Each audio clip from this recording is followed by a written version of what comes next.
उठो ना। उठो ना,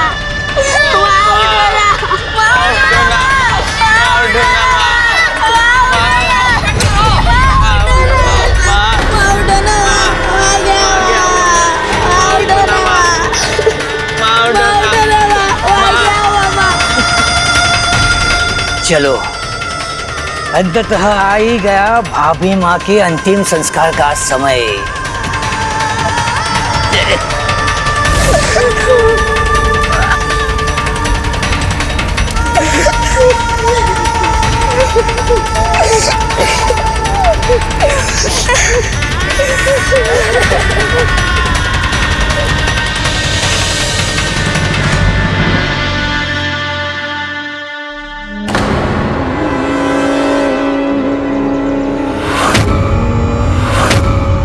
रुको भ्राता।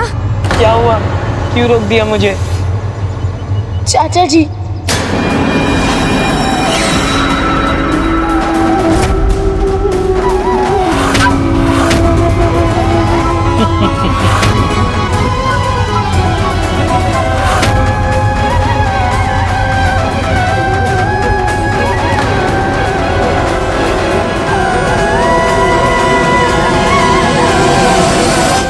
बस वहीं रुको।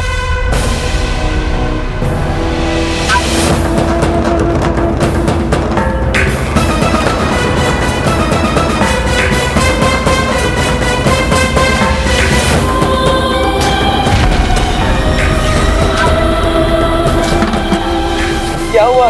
क्या कर रहे हैं चाचा जी? तुम्हारे चाचा तुम्हें अपने अनुसार जीवन जीने की छूट दे रहे हैं, मुक्त कर रहे हैं पारिवारिक बंधनों से। ये मुझे आज नहीं, बहुत पहले कर देना चाहिए था। जाओ, चले जाओ। किंतु चाचा जी, हम तो कहीं नहीं जाना चाहते, ये हमारा घर है। नाना बालक, ऐसे नहीं बोलना है कि हमारा घर है, ऐसे बोलो कि हमारा घर था। अब ये घर, ये तुम्हारे चाचा का है।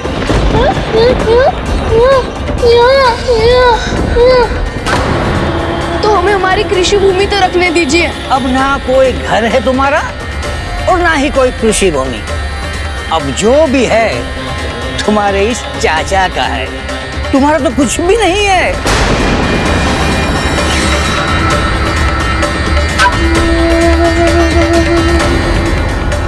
और बालक, तुम्हें घर की ये कृषि भूमि की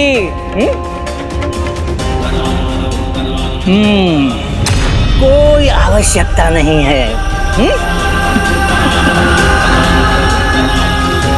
तुम लोग तो कलाकार हो, महान कलाकार। ये लो, बजाते रहो और नृत्य करते रहो। और ये पकड़ो और मांगते रहो भिक्षा, भटकते रहो यहाँ वहाँ। तुम कहीं भी जाओ, मुझे उससे कोई लेना देना नहीं है। तुम कहीं भी रहो, लेकिन आज के बाद यहाँ नहीं रहोगे। और यहाँ वापस आने का दुस्साहस कभी मत करना, नहीं तो समझ गए ना? चलो, निकलो यहाँ से, निकलो।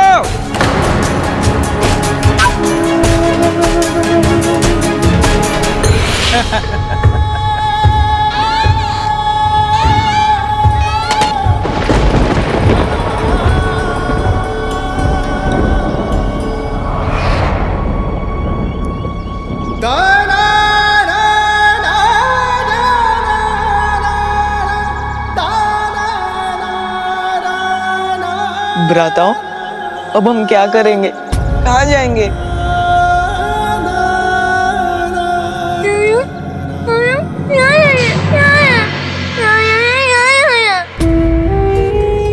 भविष्य में कोई भी कठिनाई आए तो प्रभु विनायक तुम्हारी भी रक्षा करेंगे। वो विश्वास ही तुम्हारी शक्ति बनेगा। बस अपनी शक्तियों को पहचान कर उसका उपयोग करना है, क्योंकि कभी कभी चुनौतियाँ नहीं होती उतनी भारी जितना हम मान लेते हैं उसे। विश्वास रहे तो विजय प्राप्त होती है सदा।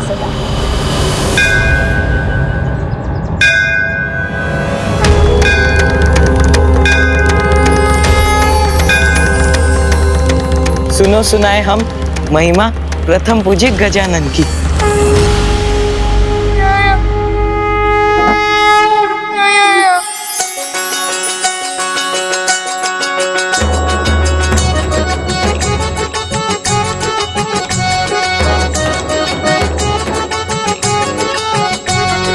गणपति अनंत गौरी सुत अनंता, धन्य हो जीवन सुने पावन गाथा।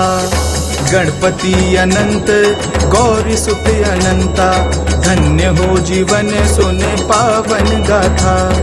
विनायक की महिमा अगम अपार, विघ्नों को हरते हो के साकार। सुनो सुनो महिमा अपरंपार, सुनो सुनो महिमा अपरंपार। सुनो सुनो सुनो महिमा अपरंपार, सुनो सुनो महिमा अपरंपार। और धीरे धीरे इसी प्रकार वो इस कला में और अधिक निपुण होते चले गए और श्रेष्ठ कथावाचक बन गए। तत्पश्चात मंदिर के पुरोहित ने उन्हें मंदिर में ही निवास का स्थान दे दिया। प्रतिदिन रात्रि भजन संध्या में वो मेरी कथा सुनाते और सभी सुनने वाले भक्तों से फल, धन आदि का दान पाते।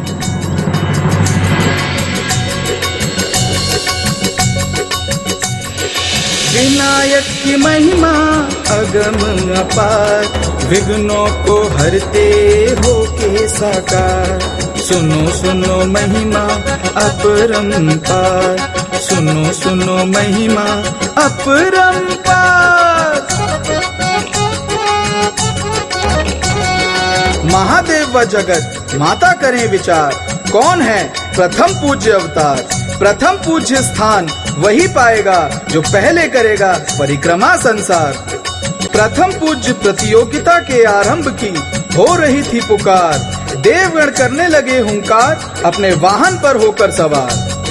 सुनो सुनो महिमा अपरंपार, देखो देखो महिमा अपरंपार। देवगण उड़ने लगे समझकर अपने वाहन को विमान। मूषक की थी गति धीमी, किंतु गजानन है बुद्धिमान। गजानन ने अपने माता पिता की परिक्रमा कर दिखा दिया। माता पिता के चरणों में है संसार, ये सबको बता दिया। प्रथम पूज्य बने सबको पिछाड़। गणपति अनंत गौरी सुत अनंता, धन्य हो जीवन सुने पावन गाथा। विनायक की महिमा अगम अपार, विघ्नों को हरते हो के साकार। सुनो सुनो महिमा अपरंपार, देखो देखो महिमा अपरंपार। प्रथम पूज्य गणेश जी की जय। प्रथम पूज्य गणेश जी की जय। प्रथम पूज्य गणेश जी की जय। प्रथम पूज्य श्री विनायक की जय।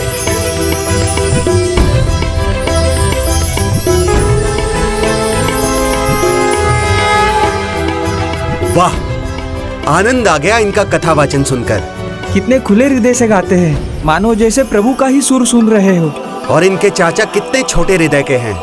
इन निर्दोष बालकों को घर से बाहर निकाल दिया और इनकी भूमि छीन ली। तो ऐसा था क्या? मुझे इसके बारे में ज्ञात क्यों नहीं था? मैं यहाँ का मुखिया हूँ और मैं ये अन्याय नहीं होने दूंगा। जो प्रभु की भक्ति में लीन हो जाते हैं, उन्हें धन संपत्ति की सुध बुध कहाँ रहती है। इसीलिए इन्होंने न अपने घर को लौटाने के लिए कहा और न ही अपनी भूमि की चिंता की। तो फिर ये हमारा दायित्व है कि हम इनके लिए अपना स्वर उठाएं। स्वर उठाएंगे, स्वर उठाएंगे, स्वर उठाएंगे हम। हमें स्वर उठाना ही चाहिए। उस ग्राम के वासी उन तीनों को इतना सराहने लगे, उनसे इतना स्नेह करने लगे कि मुखिया ही नहीं, उनके साथ गांव के आधे निवासी उन तीनों के चाचा के पास पहुंचे।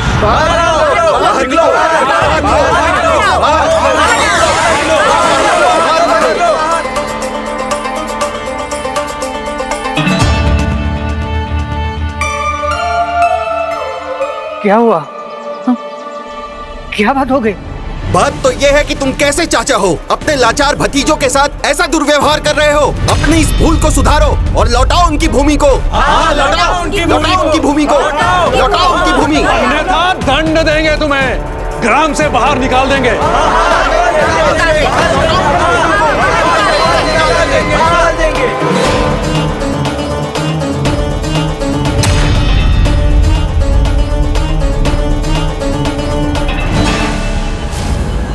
हो तो लालची चाचा को उनकी भूमि लौटानी पड़ी होगी, है ना गणेश जी?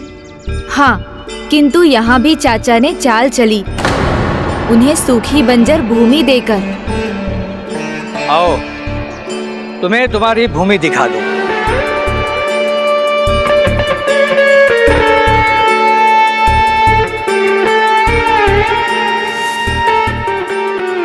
ऐसी भूमि देखकर स्वयं लौट जाएंगे ये। ईश्वर के सच्चे भक्त के लिए कोई कुछ बुरा भी करे तो वो भी उनके लिए प्रभु का प्रसाद ही बन जाता है, और प्रसाद का अर्थ ही है प्रभु का साक्षात दर्शन। उनके चाचा को ये ज्ञात नहीं था कि जो कठिनाई वो बो रहे थे वो उन तीनों के लिए उनके प्रभु का प्रसाद बनकर फलने वाली थी। जहाँ श्रम भी भ्रम ही हो, जहाँ संभव ही न हो सफलता, वो भूमि उन तीनों भ्राताओं के लिए आशीर्वाद कैसे बन सकती थी? भूमि तो बंजर थी, पथरीली भी थी, किंतु आशा और विश्वास से पूर्ण व्यक्ति संकट में भी अवसर देखता है और विश्वास बनाए रखता है। इन तीनों भ्राताओं को अपनी माँ का मेरे प्रति विश्वास स्मरण था।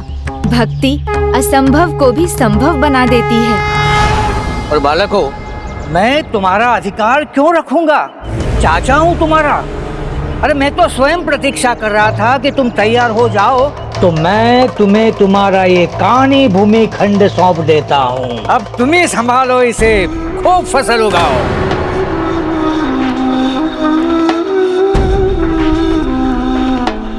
क्या हुआ? ये भूमि पसंद नहीं आई तुम लोग?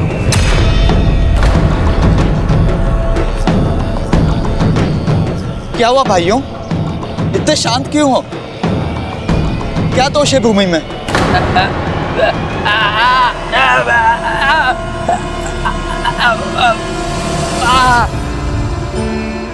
नहीं भ्राता, भूमि में कोई दोष नहीं होता। दोष तो हम मनुष्य की मंशाओं में होता है। वाह बेटा वाह, क्या बात कही है, बहुत अच्छा। अब तुम लोग अपनी ये कानी भूमि संभाल लो और उगा लो फसल और मुझे मुक्त कर दो।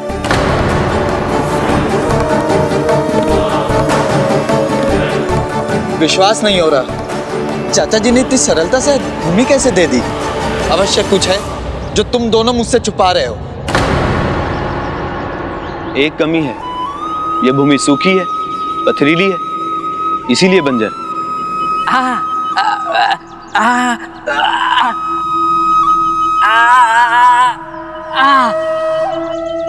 तुम लोग कृषक के बेटे हो तो कृषि भी करनी पड़ेगी।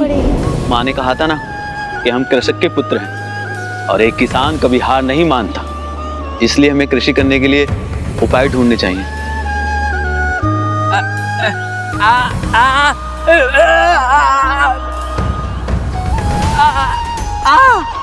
किंतु यहाँ कृषि कैसे होगी? कि कभी कभी चुनौतियाँ नहीं होती उतनी भारी जितना हम मान लेते हैं उसे। विश्वास रहे तो विजय प्राप्त होती है सदा। माँ ने कहा था ना कि विश्वास से ही सफलता मिलती है।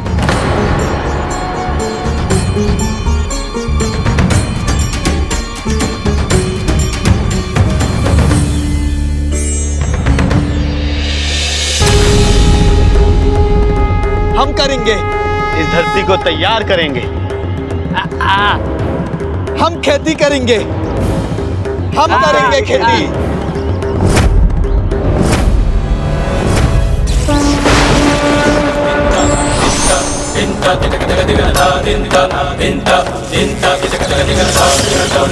महाकाय सूर्यकोटि समप्रभ निर्विघ्नं कुरु मे देव सर्वकार्येषु सर्वदा।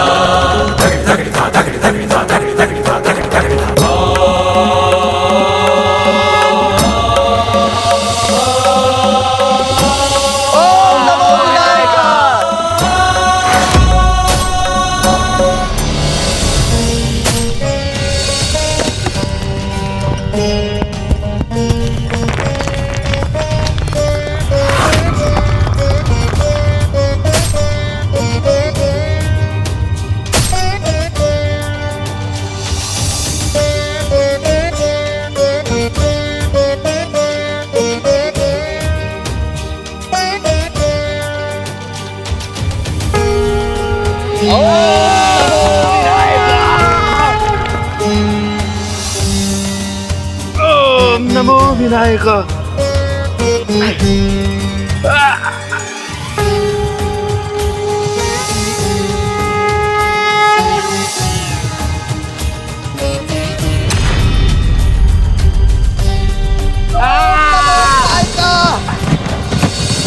ओम नमो विनायक।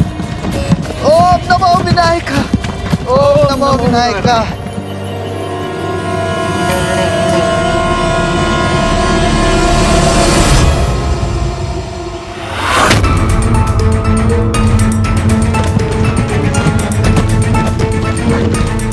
अब इन मूर्खों को कौन समझाए कि सफाई मात्रा से जल थोड़ी आएगा, हा? और जल नहीं आया तो खेती कैसे होगी? इस कानी भूमि में फसल नहीं उगा पाएंगे, हाँ। और फिर थक कर लौट जाएंगे भजन कीर्तन करने अपने प्रभु विनायक आके। और उसके बाद ये भूमि मुझे मिल जाएगी, हाँ मुझे मिल जाएगी। लेकिन जो भी है, इनकी मूर्खता के बहाने ये बंजर जमीन साफ तो हो गई, हाँ?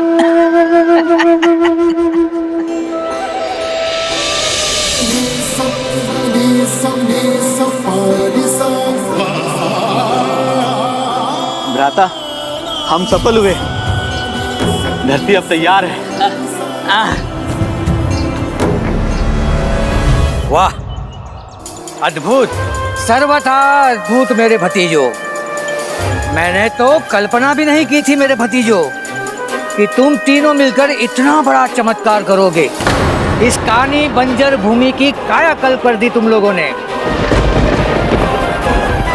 वाह मेरे कर्मठ भतीजों, वाह।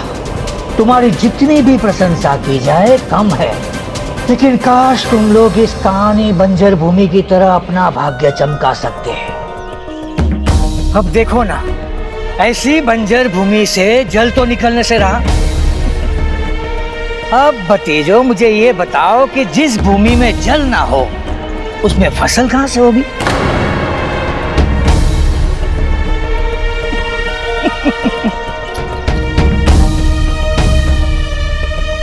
ये तो वही बात हो गई मेरे भतीजों कि जहां से आरंभ किया था तुम तीनों के तीनों वहीं के वहीं आ गए। भाग्य का द्वार खटखटाने से अच्छा है कर्म का तूफान खड़ा करना, फिर सब द्वार अपने आप ही खुल जाएंगे। और चाचा जी, हम जहाँ खड़े थे वहां से थोड़े ही सही पर आगे आए हैं। उचित कहा भैया ने चाचा जी। प्रभु विनायक हमारे सहायक हैं, हम उन्हीं की कृपा से आगे बढ़ेंगे, धरती का सीना चीर कर जल निकालेंगे और निरंतर आगे बढ़ते रहेंगे। अवश्य मेरे भतीजों, अवश्य कृपा वर्षा होगी, अवश्य होगी तुम्हारे प्रभु विनायका की। इस बंजर भूमि में जल ही जल होगा, नदी भी अवतरित होगी और जल के कूप भी खोद लोगे तुम। और कोई कठिनाई आई तो स्वयं तुम्हारे प्रभु विनायक आएंगे तुम्हारी सहायता करने के लिए। सत्य कहा चाचा जी आपने। स्वयं प्रभु विनायक अपनी कृपा दृष्टि हम पर बरसाएंगे।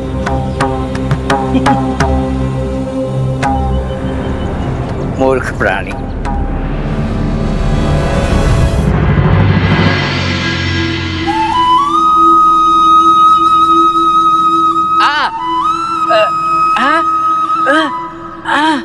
मैं क्यों मुस्कुरा रहा हूँ? हाँ, तुम मुस्कुरा क्यों रहे हो? हमारे सामने इतनी गंभीर समस्या है और तुम मुस्कुरा रहे हो भला? है ना, चाचा जी ने अनजाने में एक उपाय सुझा दिया। उन्होंने कहा ना, कूप खोद सकते हैं तो प्रभु के आशीर्वाद से वही करते हैं ना। किंतु गणेश जी, उस पथरीली भूमि पर कूप खोदना तो अत्यधिक कठिन होगा। तो क्या आरंभ भी कर दिया था उन तीनों ने? हाँ, कर दिया। और उस कूप में उन्हें श्रम से अधिक उनकी भक्ति का फल मिलने जा रहा था।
श्री विनायका।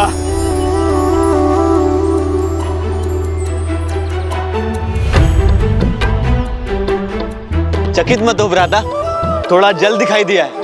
अगर तुम भी देख पाते तो बहुत अच्छा होता।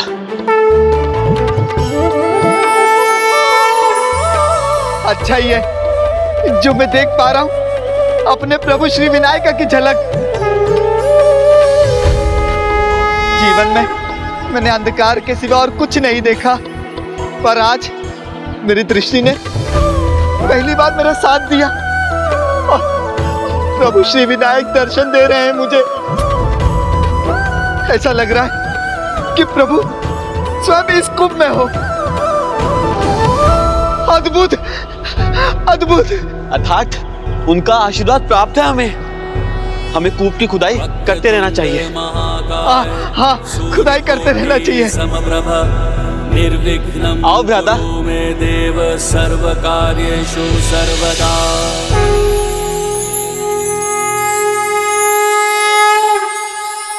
जय श्री विनायका।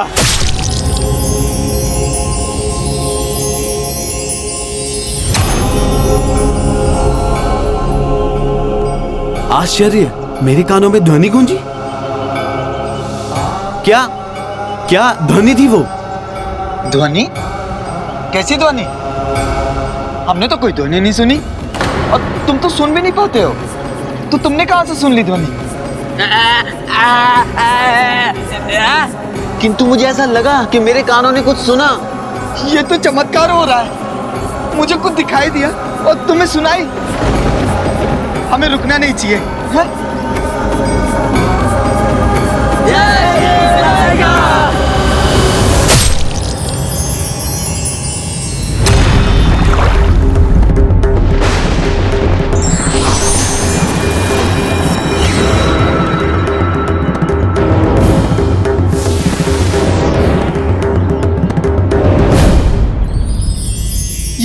ये कैसा दिव्य प्रकाश है जल में।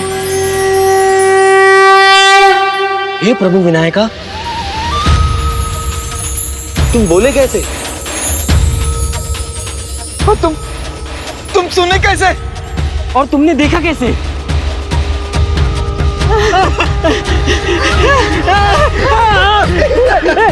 जय प्रभु विनायका, जय प्रभु विनायका, जय प्रभु विनायका, जय प्रभु विनायका, जय प्रभु विनायका, जय प्रभु विनायका। ये चमत्कार है, प्रभु विनायक का चमत्कार। जय प्रभु विनायका, जय प्रभु विनायका, जय प्रभु विनायका।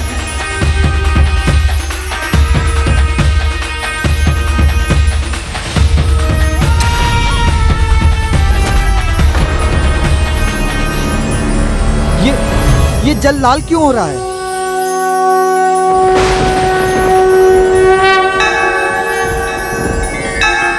विघ्नेश वीर्याणि विचित्रकाणि बन्धि जनैर्मागधकः श्रुत्वा समुत्तिष्ठ गजानन त्वं ब्राह्मोर्जगन्मङ्गलकं कुरुष्व।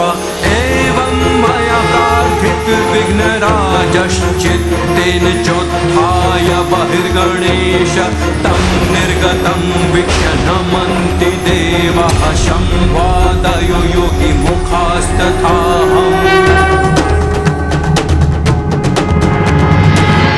प्रभु विनायका स्वयं प्रकट हुए, हम धन्य हो गए, हम धन्य हो गए, हम धन्य हो गए। जय प्रभु विनायका, जय प्रभु विनायका, जय प्रभु विनायका। आओ भाग्य हमारे, प्रभु विनायक के दर्शन हो गए। आओ भाग्य हमारे। मैंने कहा था ना कि मैंने प्रभु को यहाँ देखा था। मैंने भी सुना था। तो सर्वप्रथम यहाँ से कुदाल तो हटा देते। हाँ, हाँ, हाँ, हाँ। विघ्नेश वीर्याणि विचित्रकाणि बन्धि प्रभु प्रभु प्रभु प्रभु समुत्तिष्ठ। जय प्रभु विनायका, जय प्रभु विनायका। आपने तो हमारा जीवन धन्य कर दिया प्रभु, धन्य कर दिया।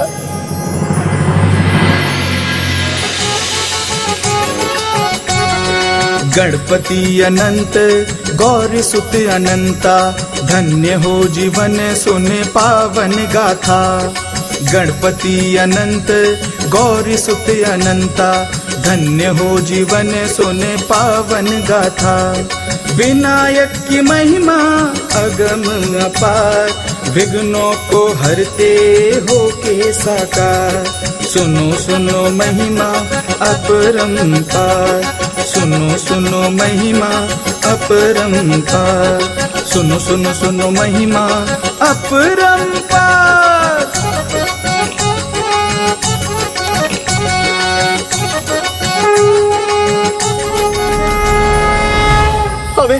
हमें ग्रामवासियों को बताना चाहिए। प्रभु को भूमि से बाहर निकालने के लिए उनकी हमें सहायता चाहिए होगी।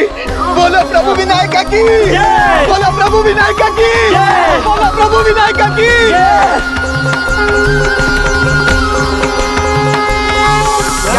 प्रभु विनायक की प्रतिमा? हाँ, उस बंजर भूमि में, कानी भूमि में, और प्रतिमा चमत्कारी रूप से बढ़ती जा रही है। विश्वास कीजिए, मैंने स्वयं देखा अपनी आंखों से। किंतु तुम तो दृष्टिहीन हो। हाँ, अब मैं सबको देख सकता हूँ। और मैं मूक था, किंतु अब मैं ऊंचे सुर में प्रभु विनायका की जय जयकार कर सकता हूँ। बोलो बोलो प्रभु विनायका की जय, प्रभु विनायका की जय। और जब ये जयकारा लगाते हैं तो मैं भी अपने कानों से सुन सकता हूँ। और अब मैं भी इनके साथ जयकारा लगाता हूँ। बोलो प्रभु विनायका की जय, बोलो प्रभु विनायका की जय। प्रभु विनायक की कृपा ने हमें देखने, सुनने और बोलने की शक्ति प्रदान की। हमारा विश्वास कीजिए, ये तो साक्षात चमत्कार है। प्रभु विनायका आए हैं, प्रभु विनायका आए हैं, प्रभु विनायका आए हैं, प्रभु विनायका आए हैं। हाँ हाँ, प्रभु विनायका हमारे बीच आए हैं। गाना गाते गाते अब झूठ भी बोलने लगे तीनों। हमारे साथ सब जय जयकारा लगाओ। बोलो प्रभु विनायका की जय, प्रभु विनायका की जय, प्रभु विनायका की जय। अब सब हमारे साथ चलिए। हम सब साथ मिलके हमारे विनायका की प्रतिमा को उस कुएं से बाहर निकालेंगे जिसे हमने स्वयं खोदा है। हमारे साथ चलिए, प्रभु का जयकारा लगाते हुए आगे बढ़िए। बोलो प्रभु विनायका की जय, प्रभु विनायका की जय, प्रभु विनायका की जय, प्रभु विनायका की जय, प्रभु विनायका की जय, प्रभु विनायका की जय, प्रभु विनायका की जय, प्रभु विनायका की जय। में देव सर्व कार्येषु सर्वदा। अद्भुत, सत्य कहा। विनायका स्वयं पधारे हैं। प्रभु की लीला तो प्रभु ही जान सकते हैं। श्री विनायका की जय, श्री विनायका की जय, श्री विनायका की जय।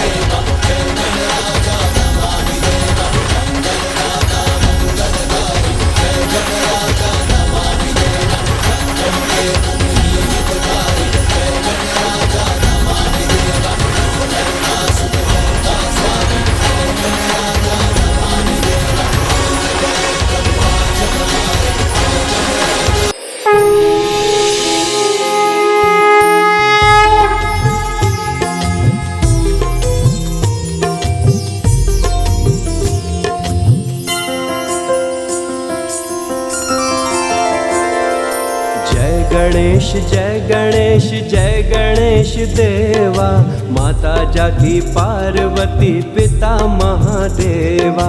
जय गणेश जय गणेश जय गणेश देवा, माता जाकी पार्वती पिता महादेवा।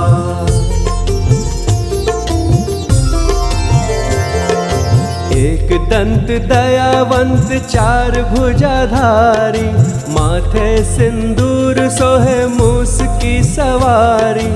एक दंत दयावंत चार भुजाधारी, माथे सिंदूर सोहे मूस की सवारी। पान चढ़े फूल चढ़े और चढ़े मेवा, लड्डुअन का भोग लगे संत करे सेवा। जय गणेश जय गणेश जय गणेश देवा, माता जाकी पार्वती पिता महादेवा। जय गणेश जय गणेश जय गणेश देवा, माता जाकी पार्वती पिता महादेवा। प्रभु विनायका की, प्रभु विनायका की, विनायका की, विनायका की। शिरसा देव गौरी पुत्रं विनायकं, भक्तावासं स्मर नित्यम् आयुः कामार्थ सिद्धये। प्रथमं वक्रतुण्डं च एकदन्तं द्वितीयकं, तृतीयं कृष्णं पिङ्गाक्षं, गजवक्त्रं चतुर्थकं, लंबोदरं पंचमं च, षष्ठं विकटमेव च, सप्तमं विघ्नराजेन्द्रं धूम्रवर्ण तथाष्टकं, नवमं भालचन्द्रं च, दशमं तु विनायकं, एकादशं गणपतिं, द्वादशं तु गजाननं, द्वादशैतानि नामानि त्रिसन्ध्ययः पठेन्नरः न च। ये कैसे संभव है? सर्वासिद्धिकरं प्रभो। रूपा वर्षा होगी, अवश्य होगी तुम्हारे प्रभु विनायका की। देखा चाचा जी, प्रभु की लीला जहाँ होती है ना, वहाँ कुछ भी सूखा नहीं रहता। आपका कहा सत्य हो गया। प्रभु स्वयं प्रकट हुए। अब देखिए जल ही जल है चाचा जी।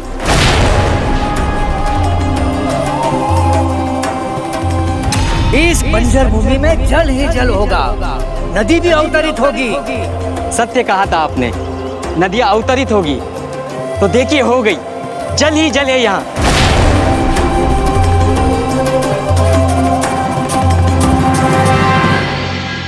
चाचा जी, हमने आपसे कहा था ना कि प्रभु स्वयं आएंगे हमारी सहायता के लिए।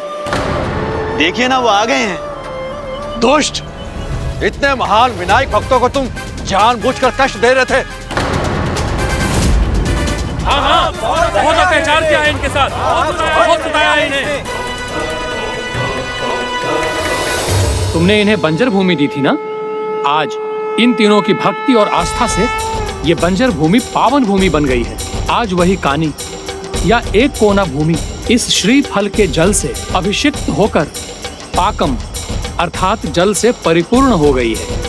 अब ये भूमि बंजर नहीं, कानी पाकम के नाम से विख्यात होगी।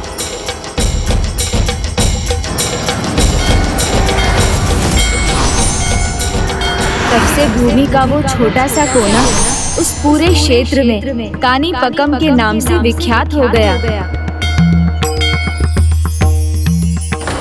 बहुत बड़ा पाप हुआ है मुझसे, क्षमा करना गणपति बापा। तुम लोग भी मुझे क्षमा कर दो, बहुत अन्याय किया है तुम लोगों पर, क्षमा कर दो मुझे, क्षमा कर दो मुझे, क्षमा कर दो।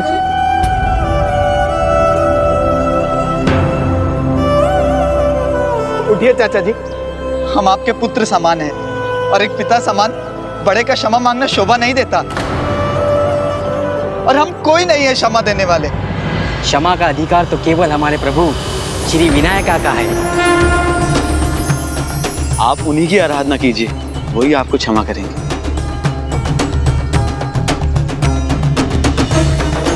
क्षमा कर दीजिए। प्रभु विनायक की जय, प्रभु विनायक की जय, प्रभु श्री विनायका की, प्रभु श्री विनायका की जय। कुछ समय बाद वहाँ एक भव्य मंदिर का निर्माण भी हो गया। मेरे उन तीनों भक्तों को मेरे वरदान के कारण दिव्यांगता से मुक्ति मिली। इसीलिए मेरी इस स्वयंभू प्रतिमा को भक्त स्वयंभू वर सिद्धि विनायका के नाम से पुकारने लगे। जो भी भक्त अटूट श्रद्धा और विश्वास के साथ मेरे इस वर सिद्धि मंदिर में दर्शन के लिए आता है, उसे मनोवांछित वरदान की प्राप्ति होती है। पश्चाताप में क्षमा मांगने वाले को क्षमा दान भी मिलता है, जैसे उस दुष्ट चाचा को मिला। इतना ही नहीं, मेरे उन तीन भक्तों की भक्ति का प्रतीक है कि आज भी मेरी स्वयंभू प्रतिमा का आकार बढ़ता ही जा रहा है। मेरे इस मंदिर में भक्तों की अपार श्रद्धा है। अच्छा, तो बताइए पुष्पदंत जी, आपने कानीपकम की कथा से क्या सीखा? व्यक्ति ही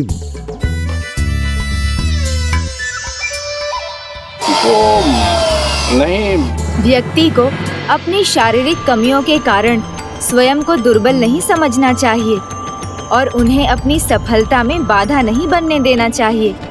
सब कुछ भूलकर सफलता प्राप्त करने के लिए लगन से अपना कर्म करना चाहिए। भक्ति और कर्म में जो संतुलन बनाकर रखते हैं, ईश्वर भी उन्हीं की सहायता करते हैं, जैसे मेरे इन तीनों भक्तों ने किया और फलस्वरूप उन्हें मेरा वर मिला। सत्य तो ये है, भगवान स्वयंभू बनकर ही नहीं आते, अपितु भक्तों को बिना मांगे भगवान सब कुछ देते भी हैं। हाँ प्रभु, मैं समझ गया। तो अब आप भागेंगे तो नहीं?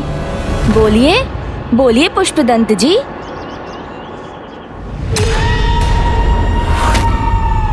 किंतु गणेश जी, आपने वचन दिया था कि अगर मैं आपकी कथा पूरी सुनूंगा तो आप मेरे प्रश्नों का उत्तर देंगे। उचित है, पूछिए। इन्हें मैं प्रश्न के चक्र में उलझाकर निकल जाऊंगा। कदाचित ये इनकी भाग निकलने की कोई योजना तो नहीं? आप तो बुद्धि के देवता हैं गणेश जी, कोई भी कठिन प्रश्न आपके लिए सरल होगा। तो मैं आपसे एक सरल प्रश्न पूछता हूँ। उचित है, आप सरल ही पूछिए। बहुत सरल है प्रभु, बस आपको आंखें बंद करके ये बताना है कि मेरी कितनी उंगलियां खुली हैं। बस इतना ही? हाँ, बस इतना है। किंतु गणेश जी, आपको ये वचन देना होगा कि आप अपनी दिव्य शक्तियों का प्रयोग नहीं करेंगे। आपके लिए मेरे प्रश्न का उत्तर देना सरल ही होगा।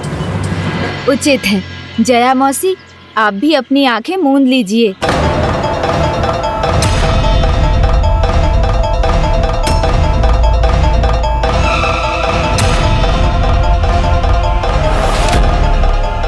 अब उचित है, एक बार पुनः पूछिए आपका प्रश्न। पुष्पदंत जी, मैं आपके प्रश्न की प्रतीक्षा कर रहा हूँ। आप पूछते क्यों नहीं?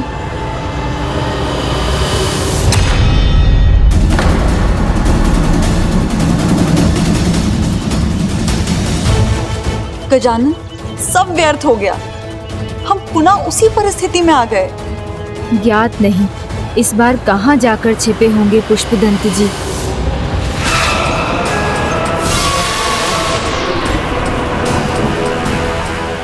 चपल तो बन गए चकमा देकर, किंतु चतुराई का भान नहीं।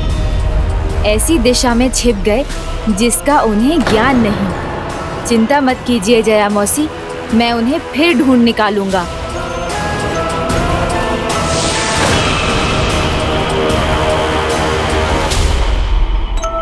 ओम नमः शिवाय। ओम नमः शिवाय। इनके भीतर प्रवेश करता हूं मैं।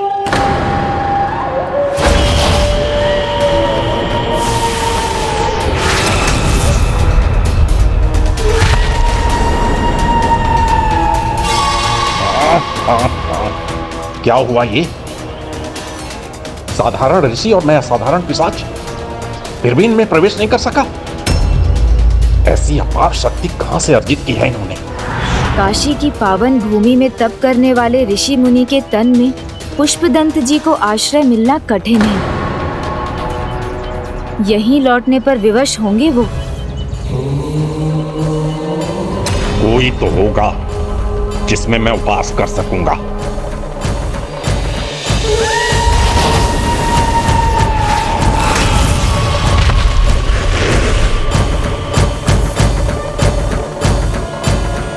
शीघ्र कुछ नहीं किया तो गणेश जी ढूंढ लेंगे मुझे। गजानन, पार्वती नंदन, वो आना भी चाहे तो वो नहीं आ सकेंगे। उनका पिशाची स्वभाव उन्हें ऐसा करने नहीं देगा। आप उचित कहती हैं मौसी, उन्हें मुझे ही खींच कर लाना होगा। कुछ करो पुष्पदंत, इनमें से किसी ऐसे के भीतर घुसो जिसकी दिव्य शक्ति के आगे गणेश जी भी कुछ ना कर सके, वो भी ना निकाल सके मुझे। कोई तो ऐसा होगा।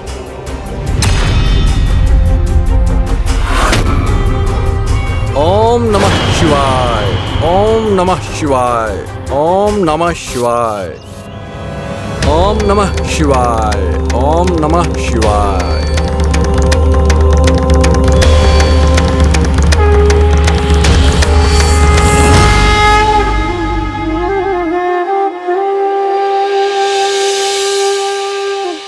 पुष्पमाला में सभी पुष्पों का मुग्दल एक होना चाहिए।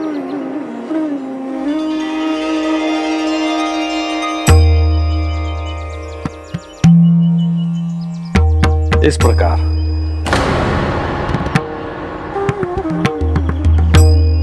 चंदन के लेप में जल की मात्रा कम रखेंगे तो लेप अधिक तरल भी नहीं होगा और मस्तक पर टिकेगा। पूजा में कैसे बेलपत्र चढ़ेंगे उन पर ध्यान देना भी आवश्यक है। इनमें से किसी पर भी कोई धब्बा नहीं होना चाहिए। भृंगी जी, आपने हवन कुंड को उचित प्रकार से स्थापित नहीं किया है। और हाँ, ध्यान से देख लीजिए, सर्व सामग्री आ गई है ना? मुझ में और इनमें तो बड़ी समानता है। सभी के कार्य सुधार रहे हैं, क्यों ना मैं भी इनके भीतर प्रवेश कर अपना कार्य सुधार लूं। ऐसे छिपूं कि गणेश जी की दृष्टि से भी बच जाऊं। ओम नमः शिवाय।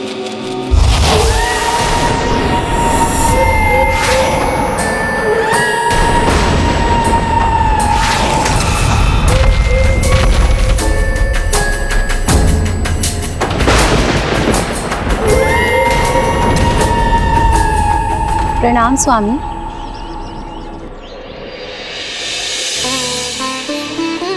मैंने आपके लिए मिष्ठान बनाए हैं स्वामी, जिससे भजन संध्या के लिए आपके सुरों में और मिठास आ सके। मैं लेकर आती हूँ। रुको प्रिय, धन्यवाद, किंतु प्रभु भजन का गान किए बिना मैं अपने मुख में भोजन का ग्रास रखने का पाप कैसे कर सकता हूँ? आपकी भक्ति तो अतुलनीय है पुण्या स्वामी जी, अद्भुत। ये तो मैं नहीं जानता हूँ, किंतु हाँ इतना अवश्य कह सकता हूँ कि महादेव के स्तुति गान के बिना मेरे लिए कोई भी कार्य महत्वपूर्ण नहीं। उनके प्रसाद के सिवा कुछ भी नहीं। इसलिए कोई भी संकट हो, भूत हो, पिशाच हो, मेरी भक्ति के प्रभाव के कारण छिटक कर दूर हो जाते हैं, मेरा स्पर्श तक नहीं कर पाते हैं। मिष्ठान विशेष है, आपने विशेष रूप से बनाया है, तो विशेष रूप से प्रभु को भजन संध्या में प्रसाद के रूप में चढ़ाइए। फिर हम सभी प्रसाद को प्रेम से मिलकर ग्रहण करेंगे। उचित है स्वामी। आप सभी को स्मरण रहे, भजन संध्या समय पर आरंभ हो। प्रभु के कार्यों में विलंब मुझे नहीं भाता है, यह भी मेरा नियम है। और नियम कोई भी हो, शास्त्रों द्वारा निर्धारित या स्वयं मेरा बनाया हुआ, किसी भी नियम को तोड़ने की भूल पूर्ण्या स्वामी कभी नहीं करता, कदापि नहीं करता। किसी भी नियम को तोड़ने की भूल पूर्ण्या स्वामी कभी नहीं करता। आप सभी लोग संध्या भजन की तैयारी कीजिए। जो आज्ञा स्वामी जी। जाइए, भोग लेकर आइए। जी स्वामी। ओम नमः शिवाय।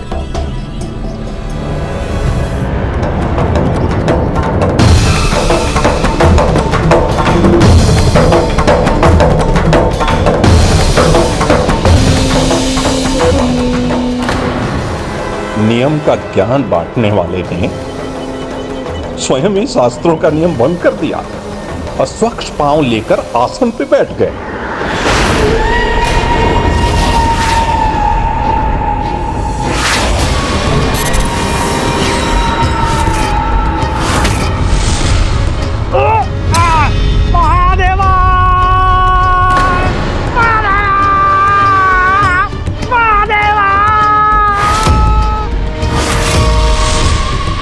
ये अचानक स्वामी जी को क्या हो गया?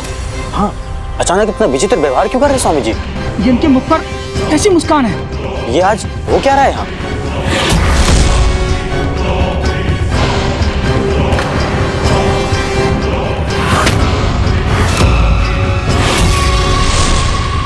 पूजा आसन पर ये विचित्र मुद्रा, स्पष्ट है पिशाची प्रवृत्ति ही है ये। स्वामी जी क्या कर रहे हैं? भजन संध्या का समय बीता जा रहा है, विलंब हो रहा है। भजन कीर्तन करना है, भोग लगाना है और प्रसादी बांटना है।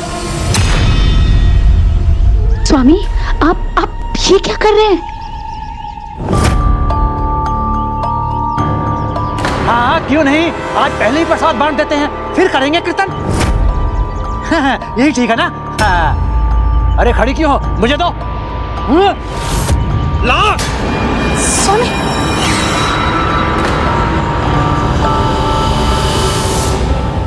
इसलिए मैं तुम्हें श्राप देता हूं, तुम पिशाच बनकर सहस्त्र वर्षों तक काशी में भटकते रहोगे।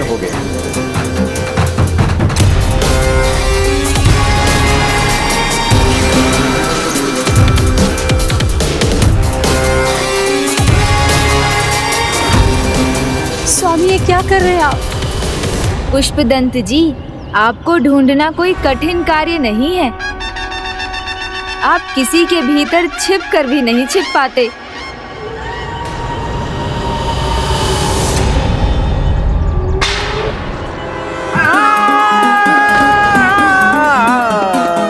सौम्य सुंदरी सुशीला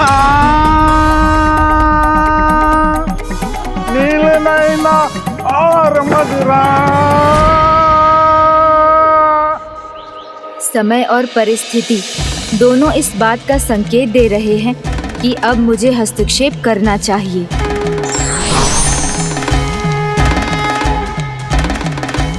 सौम्य सुंदरी और तू शिव तू ही विकराल है, त्रिनेत्र शंभु महाकाल है। शशि की शोभा तेरे भाल, सात्विक साक्षात तू कृपाल है। हे ब्रह्म वेद स्वरूपम,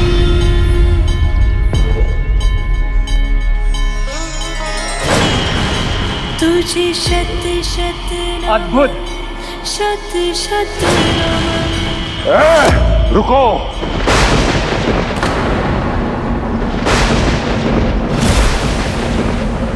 यहाँ मेरे आश्रम में गायन मैं ही करता हूँ। मुझे लगा भजन संध्या है, इसमें तो कोई भी भक्त गायन कर सकता है। वैसे भी आज तो आपके सुर और ताल दोनों बिगड़े हुए हैं। मेरे जैसे महान संगीतकार के बिगड़े हुए ताल में भी सुर होता है। मुझे सुर और ताल का पाठ सिखाने वाले कौन हैं आप? क्या जानते हैं आप संगीत के बारे में? कोई नहीं, मैं तो महादेव का एक तुच्छ भक्त हूँ और इस भजन संध्या में गायन की इच्छा रखता हूँ। सुना नहीं आपने? यहाँ गायन केवल मैं ही करता हूँ और मैं ही करता रहूँगा। किंतु ऐसा क्यों? संगीत तो मुक्त धारा है, उसे कोई कैसे बांध सकता है? और विशेष रूप से वो जो गायन में निपुण ही ना हो, वो मुझ जैसे संगीत में पारंगत व्यक्ति को भला क्यों रोकेगा? अच्छा, तो तुम संगीत शास्त्री मानते हो अपने आप को? तो आओ आओ, संगीत स्पर्धा क्यों ना हो जाए हम दोनों में। आओ आओ आओ आओ।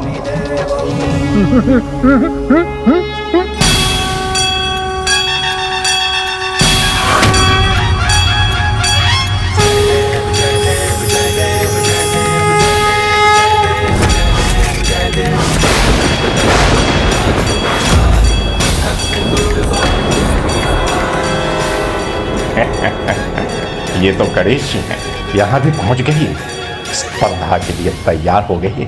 अवश्य मुझसे कुछ भूल करा के मुझे इन पूर्णिया स्वामी के तन से बाहर निकालने की योजना बनाई है इन्होंने। किंतु आज गणेश जी की योजना धरी की धरी रह जाएगी। जो ये कहेंगे उसका उल्टा करूंगा मैं।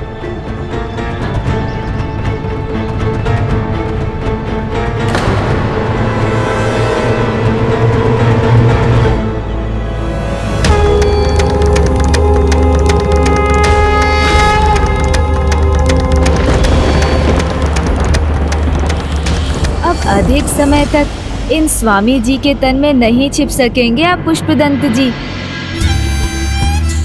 स्वामी जी, पहला अवसर आपका है, आरंभ कीजिए। नहीं, पहले आप ही आरंभ कीजिए, क्योंकि एक बार जब मैंने आरंभ कर दिया तो कदाचित आप कहा नहीं पाएंगे। ये जो भी जाल बिछाएंगे उसका उल्टा करने पर मैं उससे बचता रहूंगा।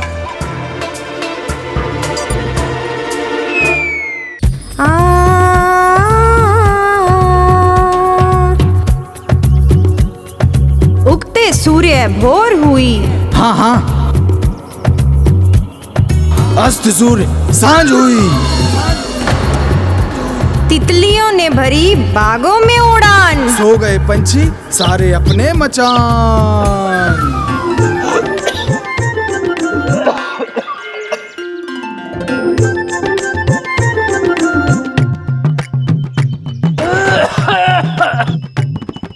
लीजिए स्वामी जी, गंगा जल पीजिए, कंठ तर हो जाएगा।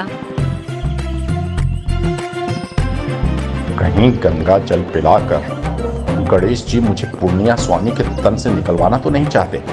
नहीं, मैं अभी भी इनके कहे का उल्टा ही करूंगा। नहीं पीऊंगा, नहीं पीऊंगा, मैं खाऊंगा, मैं खाऊंगा।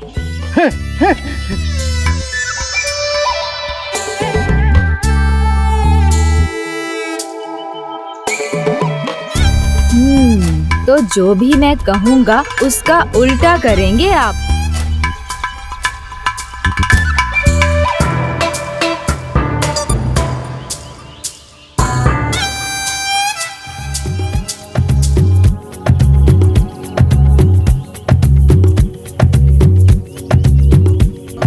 बम बम भोले कन कन में है शंकर, सब दर्शन कर लो भोले का आकर।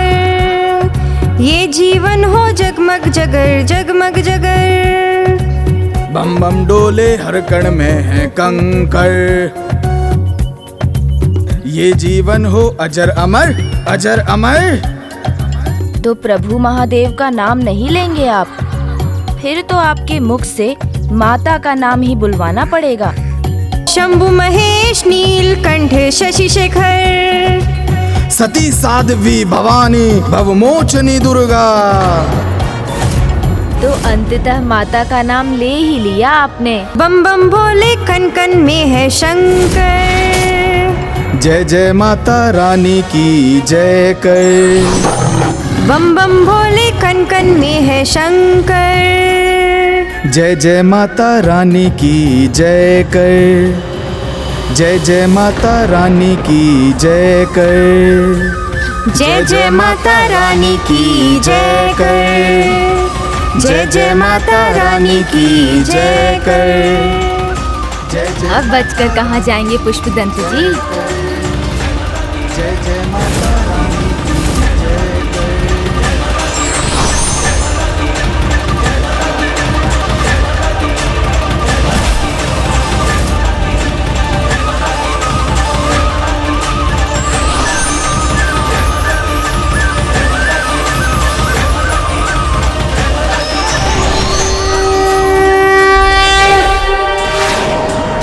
उलझ गए ना मेरी चाल में।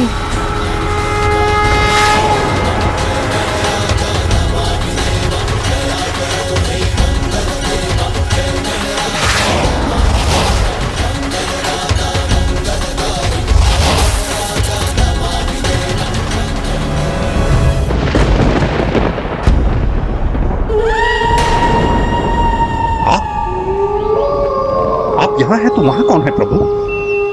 मैं वहाँ भी तो मैं ही हूँ।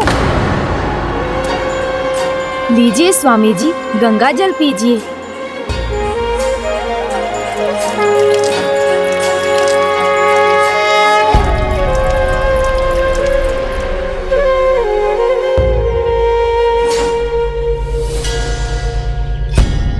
स्वामी, क्या हुआ आपको?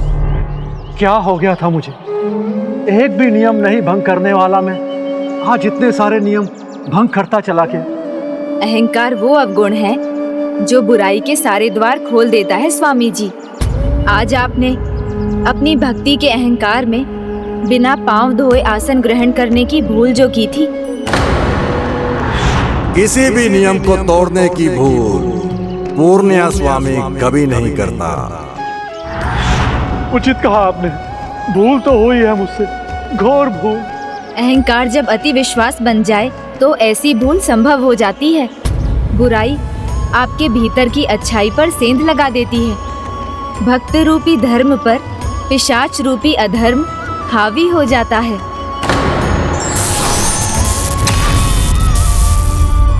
मुझे क्षमा कर दीजिए पंडित जी, आज के बाद मैं ऐसी भूल कदापि नहीं करूंगा पंडित जी।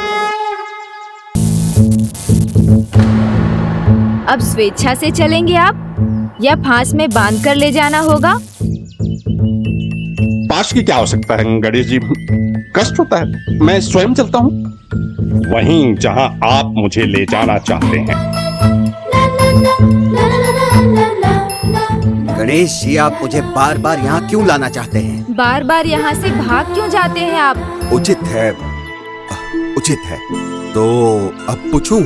तो गणेश जी बताइए, बार बार मुझे यहाँ लौटाने से क्या प्राप्त होगा आपको? वचन दिया है इन्होंने, केवल वचन के लिए ही नहीं, आपको भक्ति का महत्व समझाकर इस पिशाच योनि से मुक्त कराना चाहते हैं, ताकि हम कैलाश में फिर से एक साथ रह सकें और प्रभु महादेव की कृपा का सौभाग्य प्राप्त कर सकें। मैं नहीं बदला। भक्ति का फल यदि मुझे देना होता तो क्षमा कर देते, दंड नहीं देते, ये अपने पास कैलाश में रखते, आसरा देते मुझे। बस भगवान को ही सब देना चाहिए था। आपको सब चाहिए उनसे, किंतु आपने क्या दिया उन्हें? अपने लाभ की चिंता सभी को सदा रहती है, किंतु एक पल के लिए भी कोई ये क्यों नहीं सोचता कि मुझसे किसी दूसरे का क्या लाभ हो रहा है? एक साधारण भक्त भगवान को भला क्या दे सकता है? अपना विश्वास, अपनी भक्ति, और इतना ही नहीं, भक्त चाहे तो अपने भगवान को आसरा भी। आसरा? तो सभी को आसरा देते हैं, उन भगवान को भला कोई आसरा कैसे दे सकता है? दे सकता है। एक साधारण भक्त भगवान की अद्भुत सेवा कर सकता है। जिन माता की जय जयकार करने पर पूर्णिया स्वामी को आपसे मुक्ति मिली, उन्हीं देवी माता जगत जननी आदि शक्ति के माता वैष्णो देवी स्वरूप को त्रिकुट पर्वत पर उनका आसरा उन्हें एक भक्त ने ही दिया था।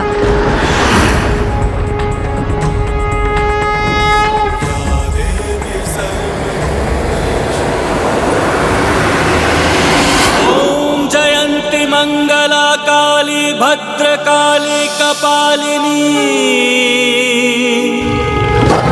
दुर्गा क्षमा शिवा धात्री स्वाहा स्वधा नमोस्तुते। अद्भुत, किंतु भला ये कैसे संभव है? आप रुकिए मत गणेश जी, सुनाइए, संपूर्ण कथा सुनाइए। उचित है, तो सुनिए माता वैष्णो देवी और उनको आसरा देने वाले भक्त की कथा। ये कथा प्रारंभ होती है कलयुग के आरंभ से, जो अपने प्रथम चरण में ही अत्यंत प्रबल हो उठा था।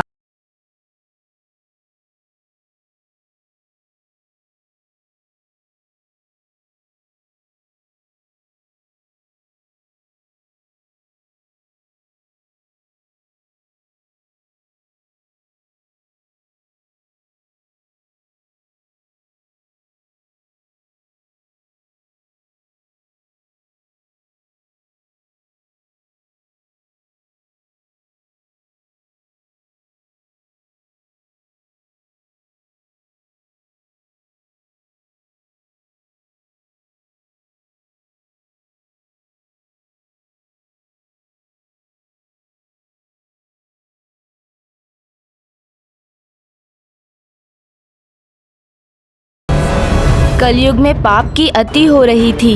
पुत्र लालच में अंधा होकर पिता की हत्या कर रहे थे। बच्चे तक संस्कार को भूलकर लाचार को सता रहे थे। लोग पूजा पाठ त्याग कर नृत्य संगीत एवं द्यूत क्रीड़ा में मग्न हो रहे थे। दिन दहाड़े चोरी जैसे कुकर्म चरम पर पहुंचने लगे थे।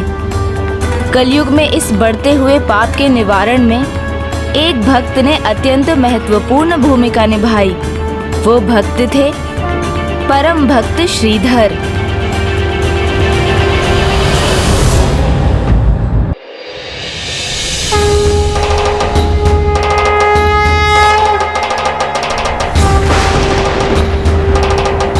चोर चोर, मेरी पोटली को चोर लेके भाग गया।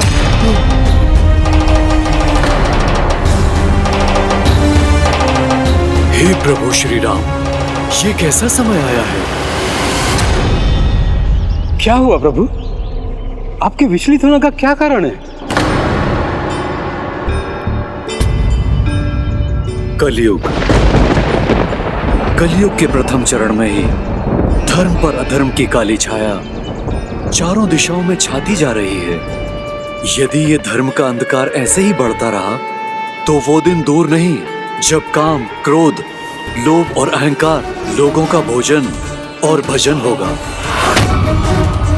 संबंधों की कोई भी मर्यादा नहीं होगी। ना ही कोई किसी का सहारा बनेगा और ना ही कोई आसरा देने वाला होगा। ना ही किसी के प्रति आदर होगा और ना ही किसी का आशीष रहेगा। शिष्टाचार, संस्कार और भक्ति को परिहास का विषय माना जाने लगेगा। दूसरे मनुष्यों से नहीं, सभी को वस्तुओं से ही प्रेम होगा। प्रकृति का विनाश प्राकृतिक आपदाओं और महामारी के रूप में सामने आएगा। सर कोई भी नहीं ढकेगा, किंतु नाक और मुख ढकना अनिवार्य होगा। अविवेक तो तब भी नहीं मिटेगा। मनुष्य जाति तब भी सर्वनाश की ओर बढ़ती रहेगी। धर्म अपने इस पतन को देखने के लिए विवश होगा, किंतु कुछ नहीं कर सकेगा। मेरे प्रभु श्री राम ने अपने सेवक को धर्म की रक्षा करने का कार्य सौंपा है, किंतु इस दायित्व को संभालना असंभव ज्ञात हो रहा है मुझे। इस कलयुग में अधर्म की धारा को अकेले रोकना कैसे संभव होगा? अब जब तक मेरे आराध्य, मेरे प्रभु श्री राम कल की अवतार लेकर पुनः नहीं लौटते। धर्म की रक्षा के लिए मेरा साथ कौन देगा? प्रभु, अब आप ही बताइए, कौन खड़ा होगा मेरे साथ?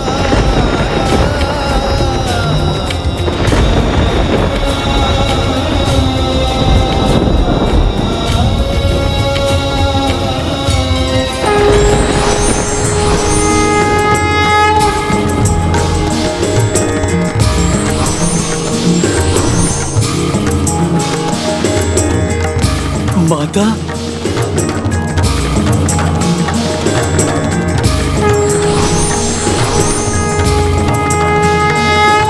माता, माता, आपके पदचाप का स्वर सुनकर मन शांत हो रहा है। माता, अपने इस भक्त को आप दर्शन दीजिए।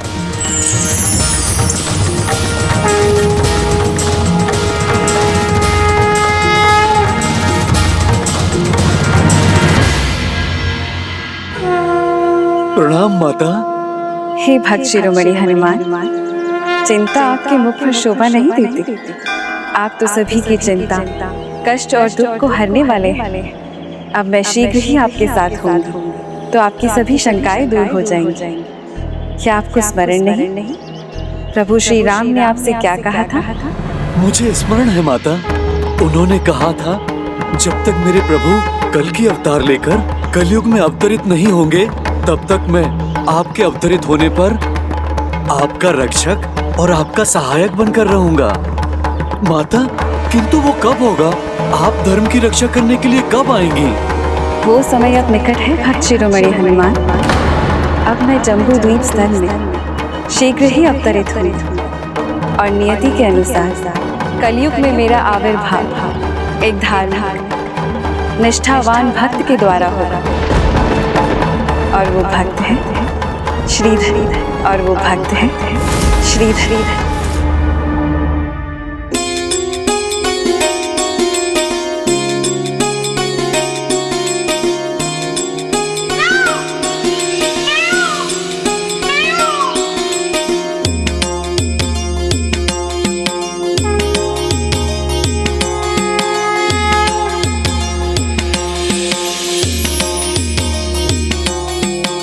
जय माता की। सद्गुरु का स्वामी है, विकार रहित है, नियमित भजन और पूजन करता है।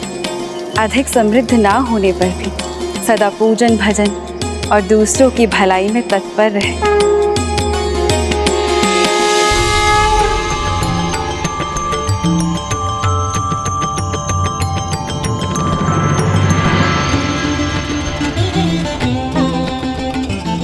भिक्षाम देहि, कुछ खाने के लिए दे दो।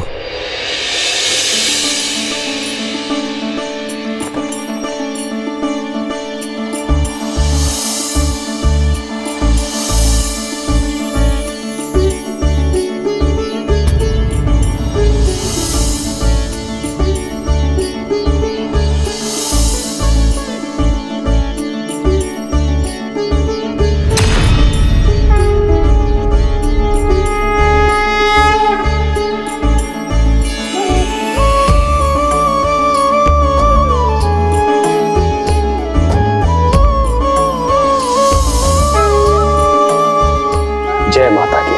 जय माता की।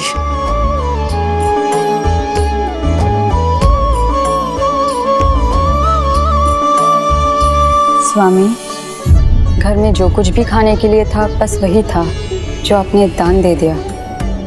चिंता मत करो प्रिया, माता रानी की कृपा अवश्य होगी। हमें पर्याप्त भोजन अवश्य प्राप्त होगा। आओ प्रिया। वो जीवन के प्रत्येक पल में मेरा नाम लेता है, किंतु उसे मेरा परिचय प्राप्त नहीं। जय माता की। स्वामी, जिन माता रानी पर आपको विश्वास है, कौन है वो? कैसी है वो?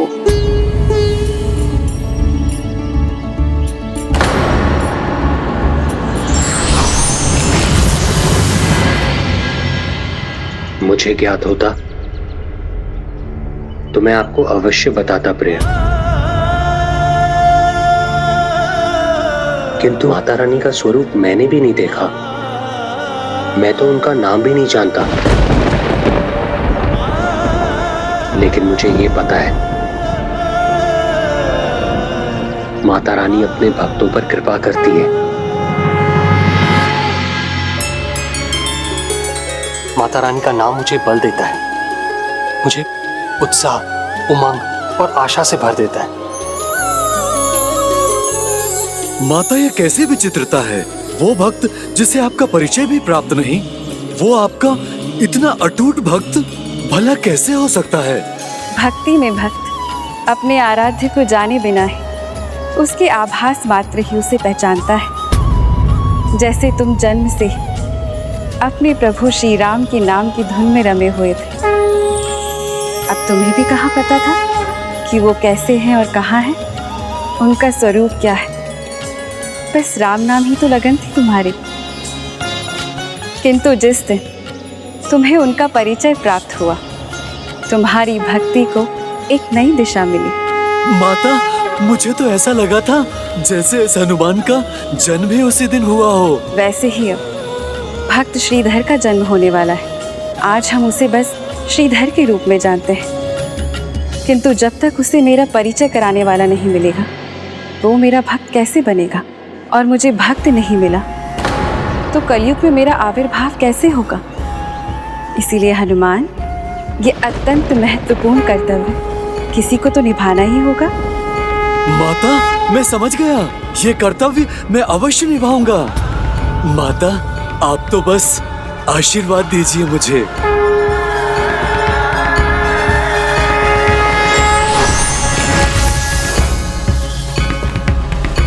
क्या हुआ प्रभु? आप इतने भाव विभोर क्यों हैं? क्या आपको आपकी दुविधा का समाधान मिल गया प्रभु? तो हमें भी बताने की कृपा करें कि कलयुग में मनुष्य के लिए स्वार्थ से मुक्ति का साधन क्या है प्रभु? भक्ति, एक ऐसे महान भक्त की भक्ति जिसे मैं शीघ्र जाकर जागृत करूंगा।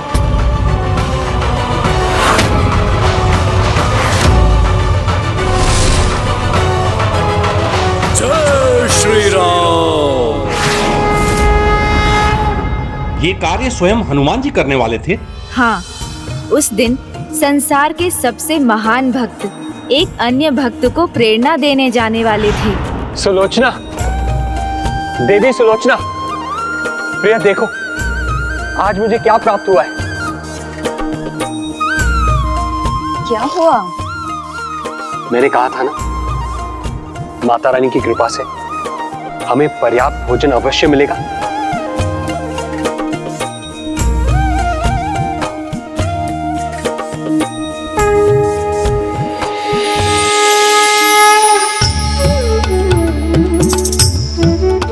ये देखिए, और सत्य तो ये है, अगर ये भोजन न भी मिलता तो भी हम भूखे नहीं रहते, क्योंकि हमारे जैसे भक्तों का पेट तो भक्ति से ही भर जाता है। किंतु माता ने कृपा की है। माता रानी चाहे जो भी है, ऐसी कृपा हमेशा करती रहे। हे माता की, किंतु इतना तो ज्ञात हो जाता कि माता रानी कौन सी शक्ति है। कोई तो ऐसा होता जो मुझे उनके स्वरूप का परिचय दे सकता। मेरे मन में तो माता रानी की प्रतिदिन एक नवीन छवि उत्पन्न होती है। कभी माता रानी मुझे माता भवानी जैसी दिखाई देती है, और कभी माता विद्या सरस्वती जैसी।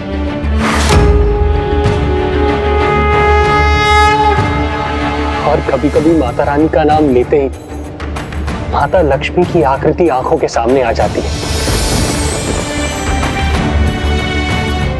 माता रानी का भक्त, कभी ना कभी तो माता रानी का बुलावा स्वयं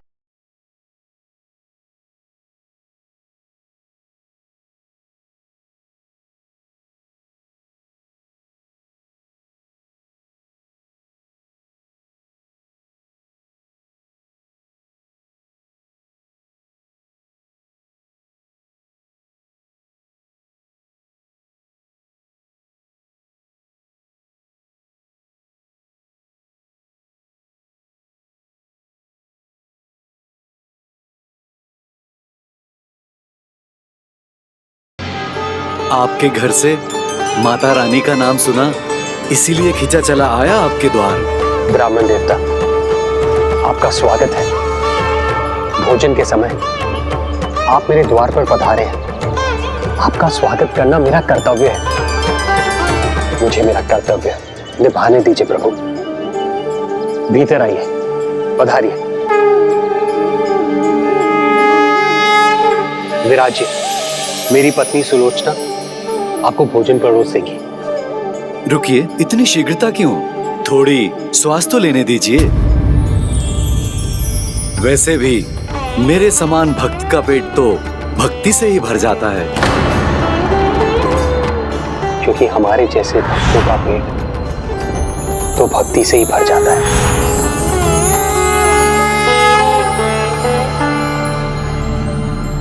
आप तो अंतर्यामी प्रतीत होते हैं। ऐसा लगता है जैसे माता रानी ने स्वयं आपको भेजा हो।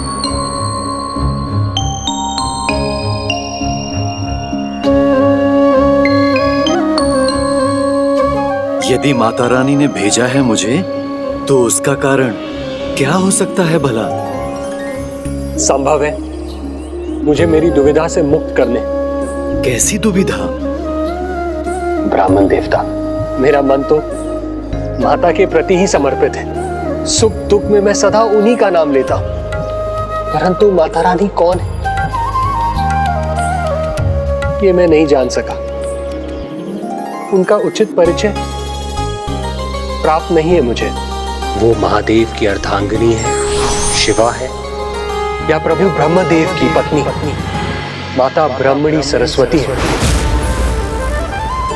अथवा प्रभु नारायण की अर्धांगिनी माता लक्ष्मी नारायणी है।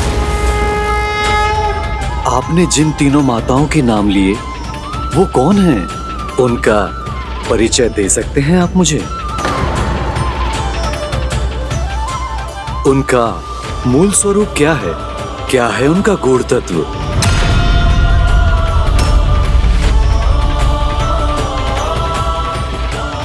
माता आदिशक्ति,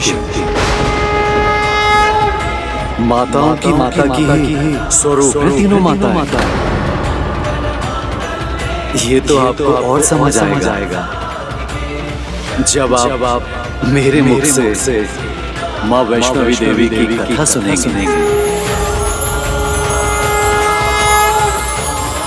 माता वैष्णवी देवी अद्भुत, जिनका नाम सुनने मात्र से भक्तिमय होकर मेरा रोम रोम पुलकित हो उठा। हे ब्राह्मण देवता, बताइए ना, वो कौन है? माता दुर्गा भवानी है, या माता लक्ष्मी है, अथवा माता सरस्वती की स्वरूप है माता वैष्णवी? आपके मन में जितने प्रश्न घुमड़ रहे हैं, उन सभी का उत्तर आपको मिलेगा भक्त श्रीधर। मेरे मुख से माता की श्री कथा ध्यान से सुनिएगा। ये त्रेता युग की कथा है, जब एक अत्यंत समृद्ध राजा रत्नाकर राज करते थे। इतने महान राजा थे रत्नाकर कि राजकाज के सभी कार्य वो प्रतिदिन संध्या में ही करके राजा का रूप त्याग कर एक साधारण भक्त का रूप धारण करते थे। राजा रानी दोनों ही माता शक्ति के महा उपासक थे। माता शक्ति की जय। माता के उन दोनों भक्तों के मन में बस एक ही इच्छा थी, एक पुत्री की इच्छा, जिसमें माता महाकाली, माता महालक्ष्मी और माता महासरस्वती तीनों के गुण हों। माता की भक्ति में ऐसे लीन हो जाते थे वो दोनों कि जब तक थककर चूर ना होते, भक्तिमय होके नृत्य करते रहते।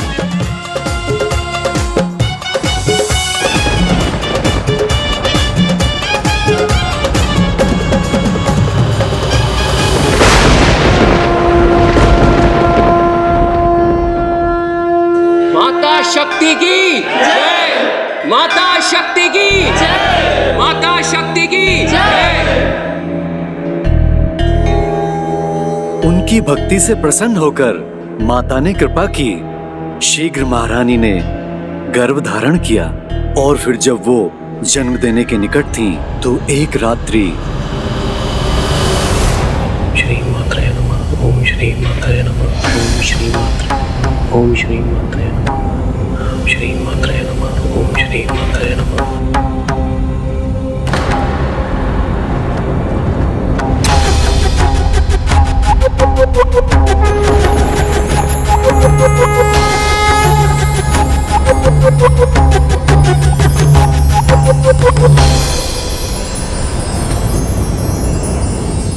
प्रणाम माँ, आपका स्वागत है।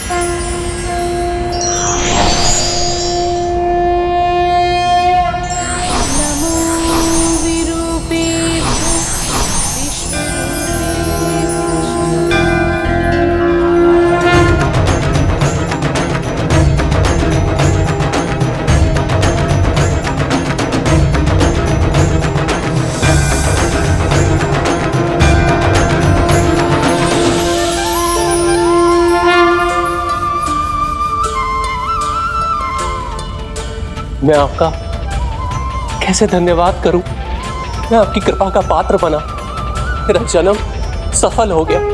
पुत्री रत्नाकर, मैं तुम्हारी इच्छा पूर्ण करने आई हूँ। तुम्हें वो पुत्री देने आई हूँ जिनमें तीनों त्रिदेवियों के गुण समाहित होंगे।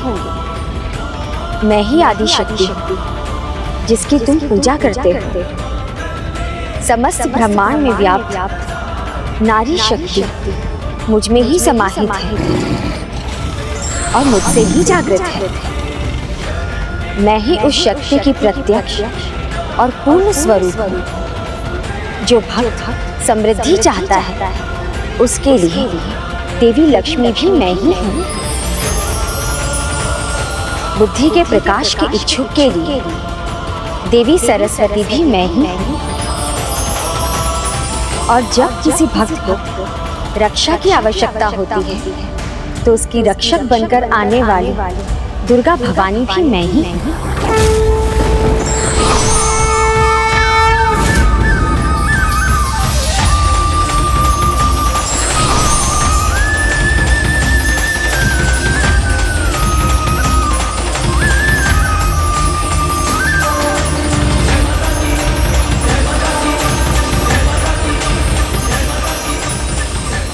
आपके दर्शन से मेरा जीवन धन्य हो गया। पुत्री रत्नाकर, मेरे तीनों रूप एक साथ एक नवीन रूप लेंगे। तुम्हारी पुत्री ही होगी मेरी वो स्वरूप।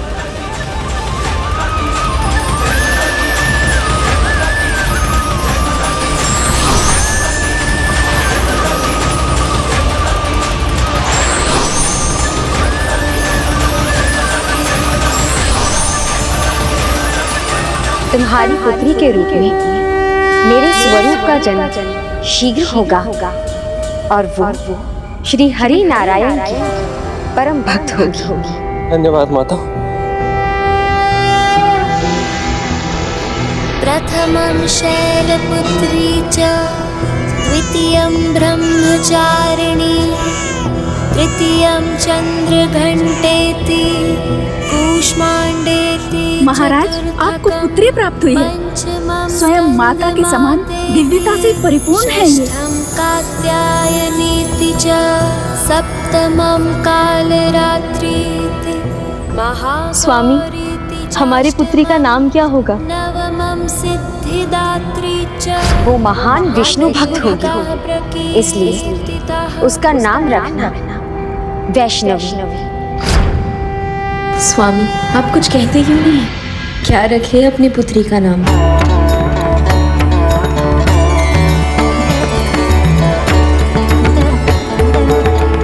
हमारी पुत्री का नाम होगा वैष्णवी।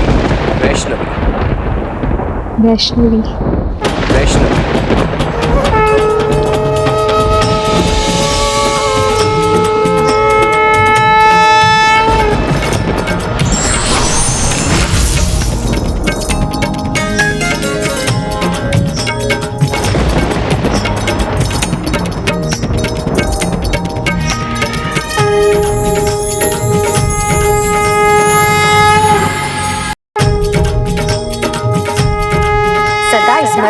पुत्र रत्नाकर, जो पुत्री वैष्णवी की इच्छा होगी उसे वो सब करने की अनुमति देना। उसे किसी भी कार्य के लिए रोकना मत। जो आज्ञा माता। जय माता दी। नारी अन्नपूर्णा है, अर्थात माता पार्वती की रूप है। समृद्धि देने वाली माता लक्ष्मी है और ज्ञान प्रदान करने वाली माता सरस्वती भी। जब वो नारी अन्याय के विरुद्ध खड़ी हो जाए तो स्वयं माता दुर्गा का रूप भी धारण करती है। ऐसी अपार नारी शक्ति से संपन्न माता वैष्णवी का जन्म हुआ था। आप सत्य कह रहे हैं, किंतु आगे क्या हुआ गणेश जी? और हनुमान जी को उनके बारे में कैसे ज्ञात था? भविष्य में जब वो सुभग और शिष्ट युवती हुई तो राम भक्त हनुमान को ही नहीं अपितु स्वयं श्री राम को भी माता वैष्णवी देवी के दर्शन के लिए आना पड़ा था। और जैसे जैसे वो बड़ी होती गईं, प्रभु श्री नारायण की भक्ति में डूबती चली गईं, और यहाँ तक कि प्रभु भक्ति के सिवाय उन्हें कुछ नहीं सूझता था। दिवस हो या रात्रि उनके मुख पर सदैव प्रभु विष्णु जी का ही नाम रहता था, और वो जो भी करती वो प्रभु विष्णु जी की पूजा और सेवा के लिए ही करती थी। विष्णवे नमः।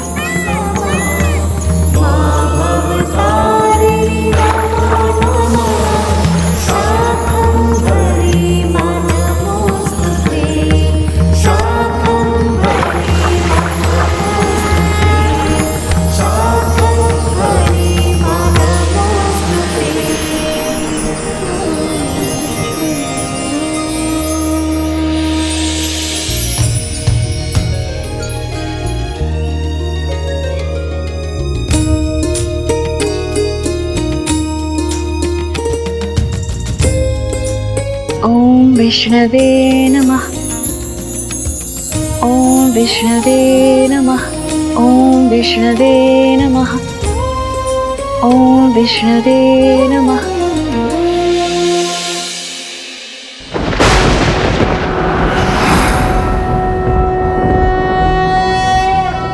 शान्ताकारं भुजगशयनं पद्मनाभं सुरेशं ओम विष्णवे नमः। गगनसदृशं ओम विष्णवे नमः। लक्ष्मीकान्तं कमलनयनं ओम विष्णवे नमः।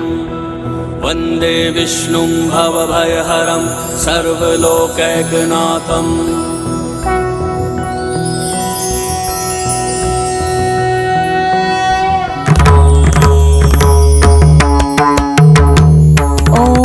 मधुसूदनाय नमः।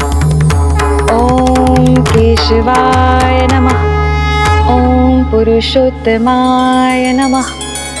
ओम श्रीमत् नमः।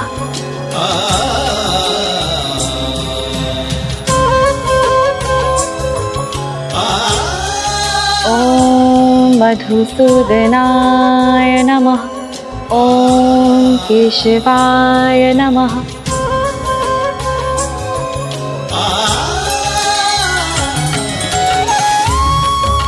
नारायण नारायण। अद्भुत।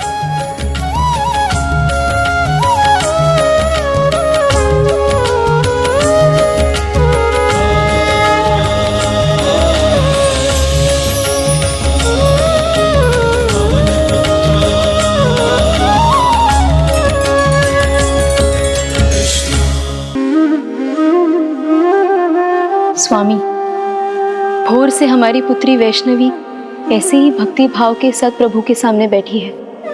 पलके तक नहीं झपकी है उसने।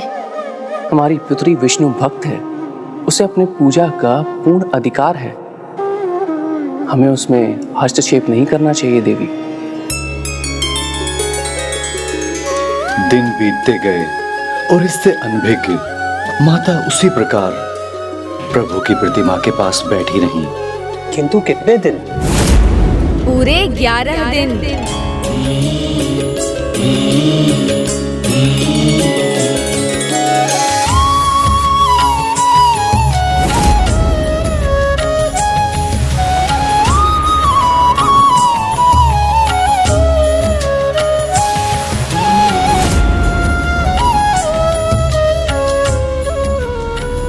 स्वामी, 11 दिन बीत चुके हैं। अन्न जल सब त्यागे बैठी है हमारी पुत्री।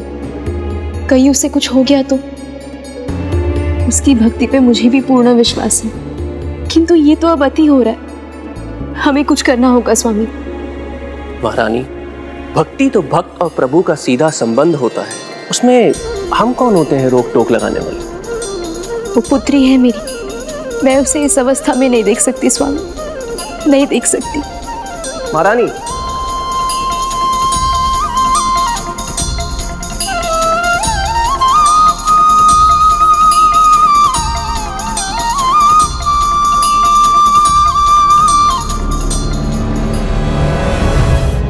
नारायण नारायण, अब जो करना है मुझे ही करना पड़ेगा। आ गया।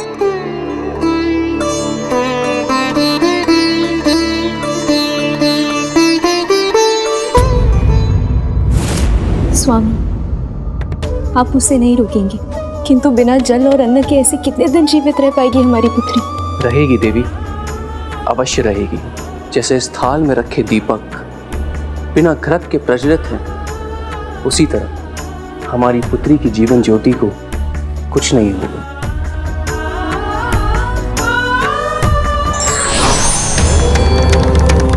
नारायण नारायण, मुझ देवर्षि का प्रणाम स्वीकार कीजिए देवी वैष्णवी।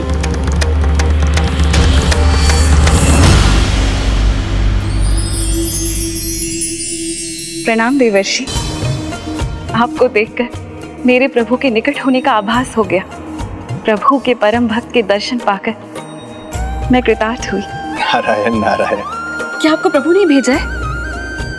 देवी, आपके मधुर स्वर का आकर्षण ही ऐसा है कि मैं स्वयं खींचा चला आया। मेरी भक्ति का आकर्षण, उसका मधुर स्वर मेरे प्रभु तक भी पहुंच पाता तो और भी अच्छा होता देवर्षि। नारायण नारायण। देवी, आपकी भक्ति के मधुर स्वर की गूंज प्रभु के निकट अवश्य होगी। उन्होंने भी आपको उनकी भक्ति में इस प्रकार अन्न जल का त्याग कर बिना पलक झपकाए डूबे हुए अवश्य देखा होगा। किंतु मैं तो बालपन से मेरे प्रभु की आराधना कर रही हूँ, तो मेरे प्रभु मुझे दर्शन देने क्यों नहीं आए देवर्षि? क्या हुआ देवर्षि? क्या इसका कोई अन्य कारण है? देवी, कदाचित आपको ज्ञात नहीं कि प्रभु श्री हरि नारायण ने अयोध्या नरेश श्री राम का अवतार लिया है।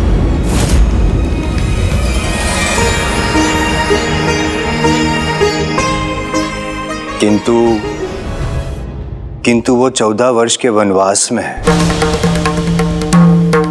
मेरे प्रभु वनवास में है? मैं भी वन जाऊंगी, उनसे भेंट करूंगी, उनकी सहायता करूंगी, उनके सुख दुख को अपना बनाकर उन्हें दूर करूंगी, उनके सुख दुख की संगनी बनकर उनकी पत्नी बनूंगी। हाँ, मैं उनसे विवाह करूंगी।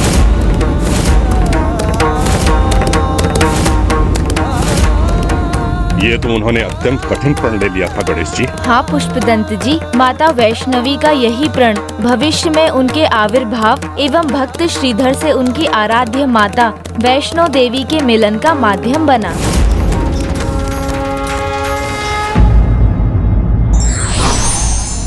व्यक्ति के भक्ति में यदि सच्चाई और समर्पण है तो भगवान भी उनके भाव को किसी न किसी रूप में अवश्य सुनते